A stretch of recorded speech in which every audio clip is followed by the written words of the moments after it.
বন্ধ হয়ে যাওয়া সিএ ক্যাম্প চালুর পক্ষে সওয়াল করলেন বিজেপি নেত্রী প্রিয়াঙ্কা টিবরেওয়াল। মঙ্গলবার তিনি কাকদ্বীপের বন্ধ হয়ে যাওয়া ক্যাম্পে আসেন। এরপরে বলেন, পুলিশ প্রশাসন এই ক্যাম্প কোনোভাবে বন্ধ করতে পারে না, বিষয়টা নিয়ে থানায় যাওয়া হবে। এছাড়াও এই ক্যাম্প করার জন্য প্রশাসনের কোনো অনুমতি লাগে না, আইনের কথাও বলেনি। এই ক্যাম্প চলবে, এখানে ফর্ম ফিল আপের জন্য সামান্য কিছু খরচ লাগছে। এই খরচ বিজেপি দলের কোনো নেতা বা নেত্রীরা নিচ্ছে না।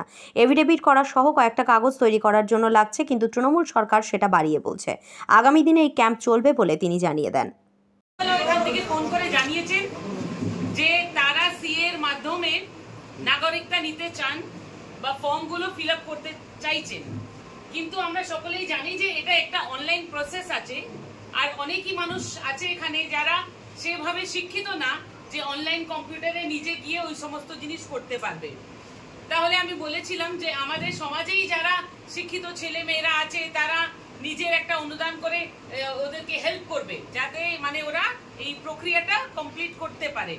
তো অনেকেই এখানে আছে যারা সমাজে হিসাবে সোশ্যাল ওয়ার্কার, তারা এসেছে তাদের সামনে হেল্প করার জন্য, কিন্তু আমি শুনছি যে পুলিশ প্রশাসন বলছে যে এগুলো করতে দিবে না। আমি জিজ্ঞেস করতে চাই যে কি করতে দিবেন না?